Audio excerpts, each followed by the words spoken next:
할렐루야. 네, 이 새벽에 나오신 여러분이 우리 주님의 축복과 은혜가 함께하기를 간절히 바랍니다. 자, 시편 123편도 아주 짧은 시입니다. 모두 4절밖에 안 되는 짧은 시지만 그 내용은 어마어마한 내용을 담고 있습니다.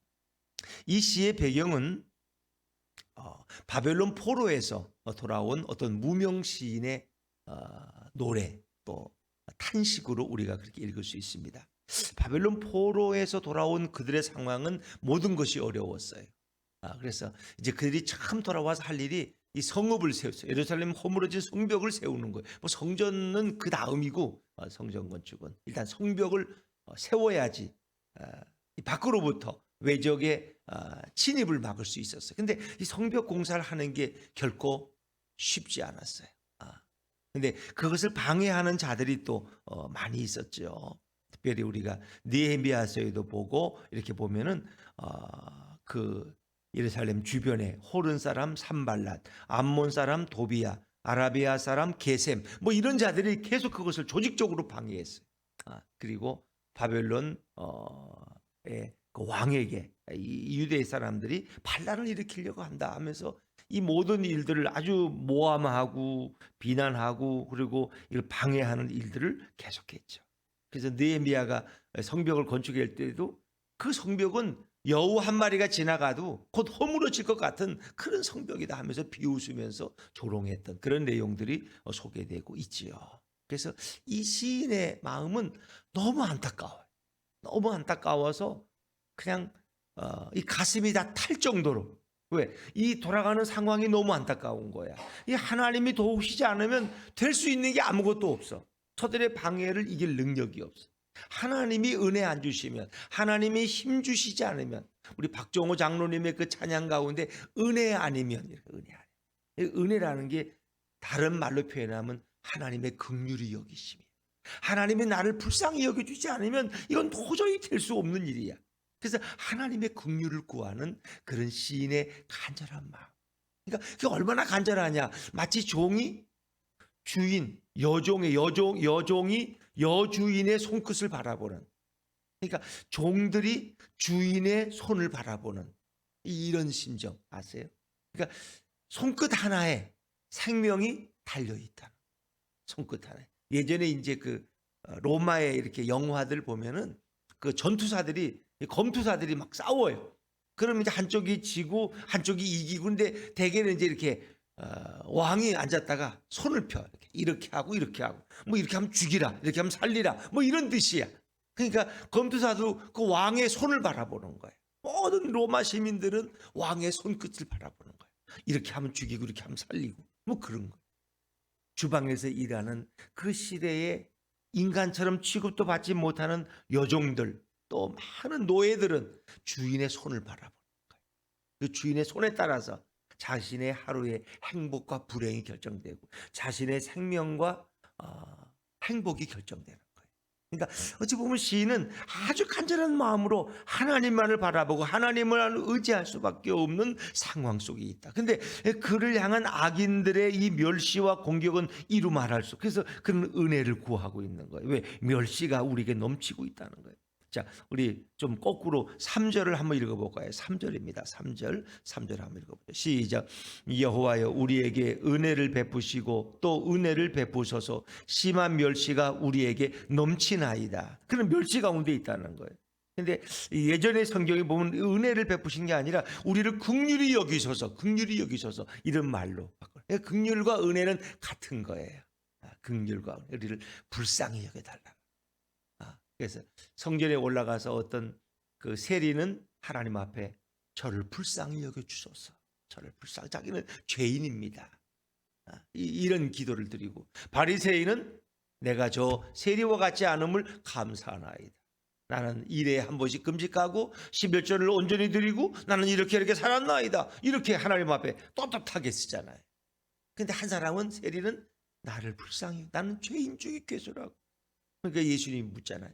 두 사람 중에 누가 의롭다 함을 입고 내려갔겠느냐. 그러니까 제자들이 저 세리니이다.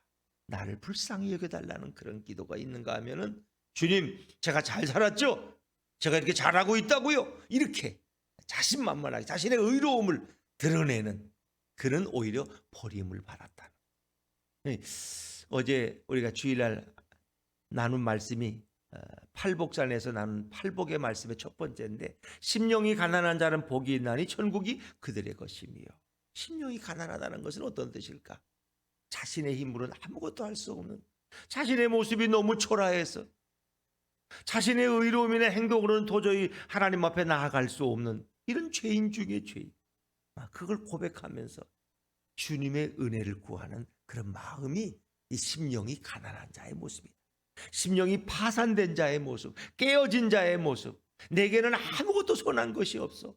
주님의 은혜가 아니면 단 하루도 한순간도 살아갈 수 없는 이런 마음.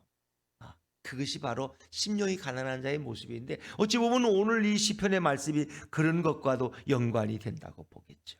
그런 심한 멸시 가운데 있어요. 4절 말씀 또 이어볼까요? 4절입니다. 시작.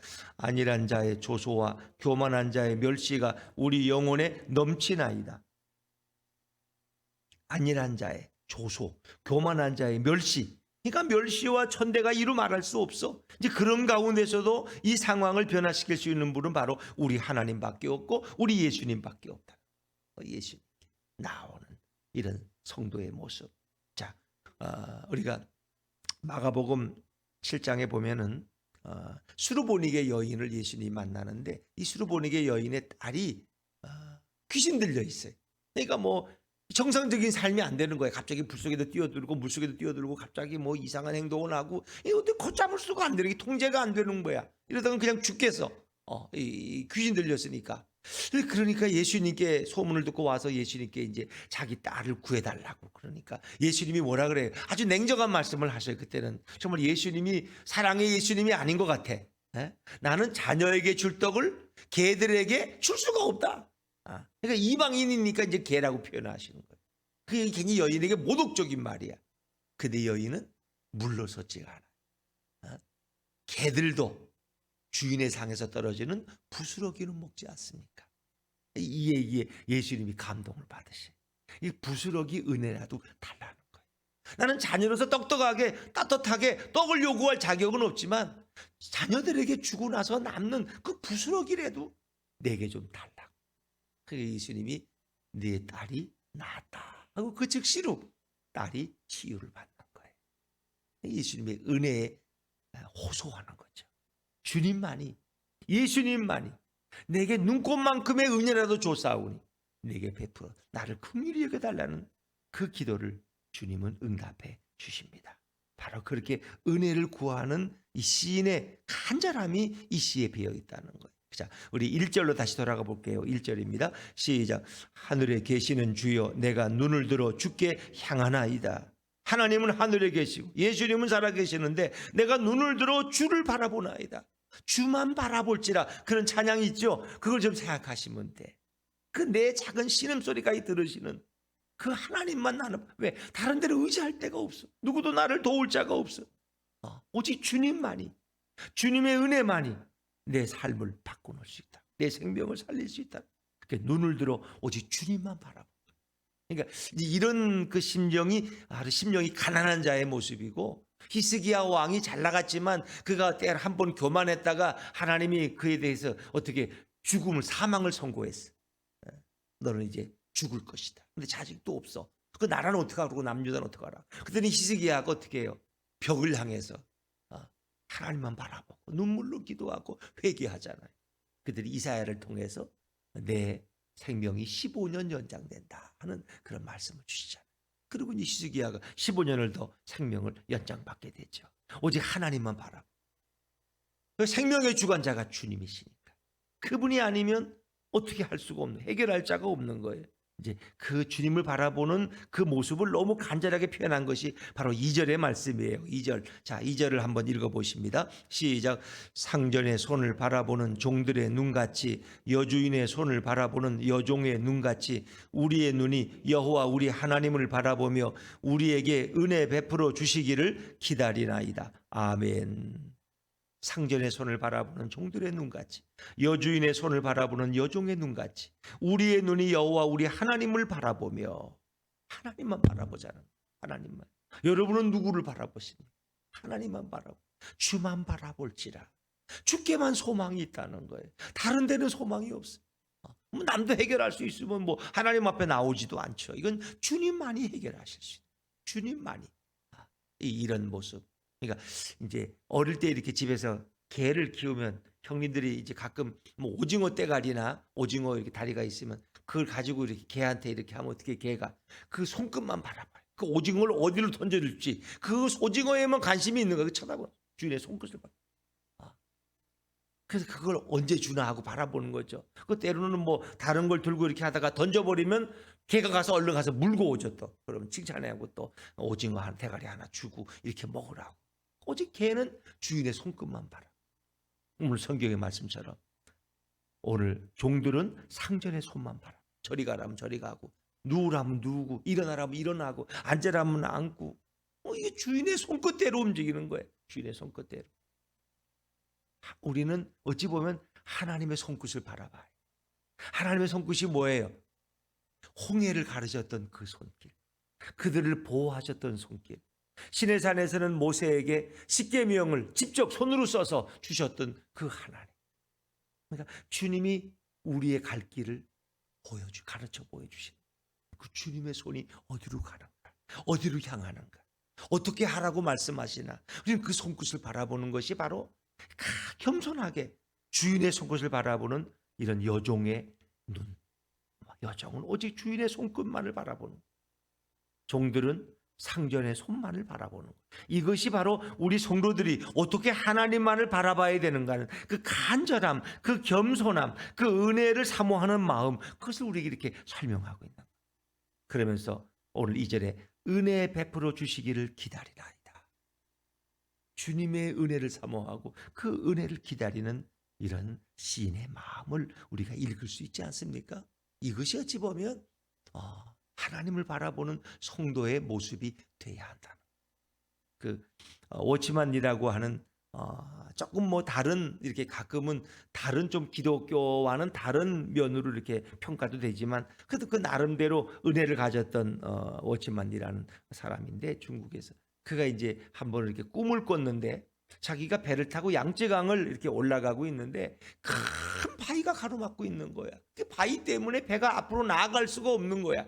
그래서 막 꿈속에서 막 어떻게 하면 좋은지 몰라서 막 이렇게 고민하고 고통스러워해. 그런데 그 꿈에 보니까 또 하나님이 해결하시는데 이 바닷물이 이렇게 오래된 바위를 덮어버리는 거야. 그러니까 그냥 배가 바위 위로 그냥 물이 다 덮으니까 그냥 물 위를 지나가는. 이제 그걸 꿈에서 깨었을 때 그가 아주 어려운 문제 때문에 그가 고민하고 아파하고 있었는데 그 꿈을 꾸고 나서 하나님의 은혜가 이 문제를 해결할 수 있구나 하면서 은혜만을 구해. 바위를 지나갈 수가 없어요 배가. 그런데 이 바닷물이 바위를 덮어버리니까 그냥 배가 쑥 지나갈 수 있어요. 그래서 오늘 우리가 불렀던 찬양도 그 은혜의 큰 바다를 향해서 우리에게 헤엄치게 하시는 주님의 사랑을 노래하고 있지 않습니까? 주님의 은혜가 우리의 재난보다 우리의 아픔보다 고통보다 더 크면 그걸 능히 뛰어넘고 은혜의 바다를 향해서 마음껏 헤엄쳐 나갈 수 있고 항해할 수 있다. 그래서 오늘 시인에게는 그 은혜가 필요하다. 이제 이거를 예전 성경을 보면 나를 긍휼히 여겨 주십시오. 긍휼히 나를 불쌍히 여겨 주십시오. 그 표현을 이제 은혜를 베푸시고 또 은혜를 베푸소서. 그래서 우리는 결국 하나님의 은혜를 구하는 자들이다.